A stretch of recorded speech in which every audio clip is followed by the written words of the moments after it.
Hi everybody, welcome to 5 Minute Ministries. A long time ago, sin was a topic of discussion. It was seen as an act of rebellion in some way. Sin was wrong. Everybody knew it was wrong, and they would go out of the way to try to be decent human beings and citizens. But as time progressed, Satan has convinced people that sin isn't really sin anymore. It's something else. Sin has somehow transformed. It has been rationalized the way that it's not really sin, it's something else. It's a disease. It's a mental condition. It's a lapse in judgment. It's a mistake. It's just as I did a simple thing. Oops, it's no big deal. It doesn't matter what I do as long as I feel good about myself and feel good about what I've done. It's not a sin, it's a mental disorder. It's some kind of condition that I have. And people try to go out of the way to correct it through medication, therapy, indulgence, especially indulgence in the sin itself. See, if I don't feel bad about it, it's not a sin anymore. And they do all kinds of things to rationalize and justify the very sin that they know they're committing. And we live in a time period where people don't acknowledge the word sin at all. It's barely spoken of from the pulpit anymore. And outside of the church, you don't even hear the word sin anymore, unless it's coming from a believer.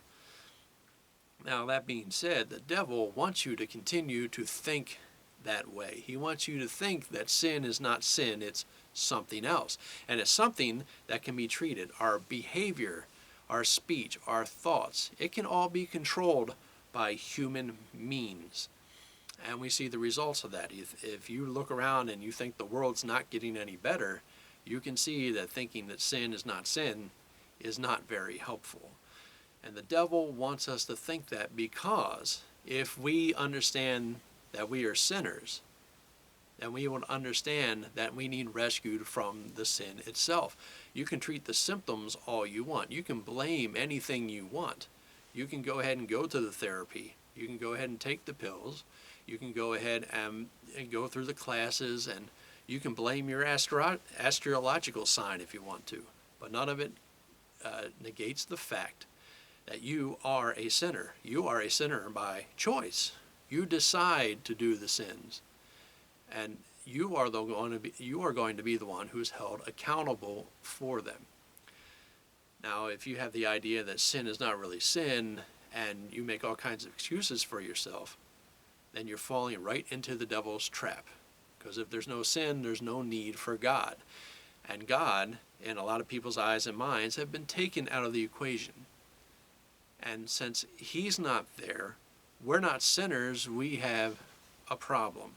Now, I'm not saying there aren't certain things and behaviors that, yes, you do need medication for and you do need therapy for. I'm not saying that at all. What I'm saying is people will find any excuse to get away with their sin. And maybe they do here, and maybe they do in front of other people. Maybe they fool themselves, but they will never fool God. God knows where you are. He knows who belongs to Him and who doesn't.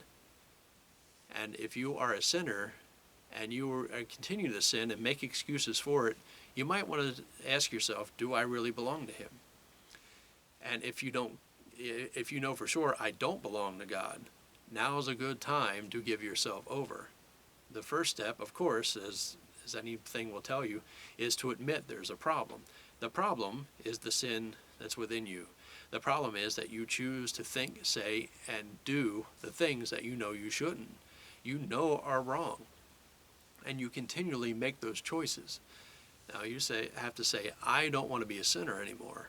And you need to give yourself over to Jesus Christ. Tell Him that you admit you're a sinner, that you believe that His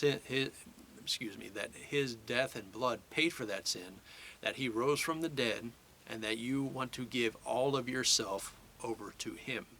That is the only way to get out of this trap that Satan has set for you.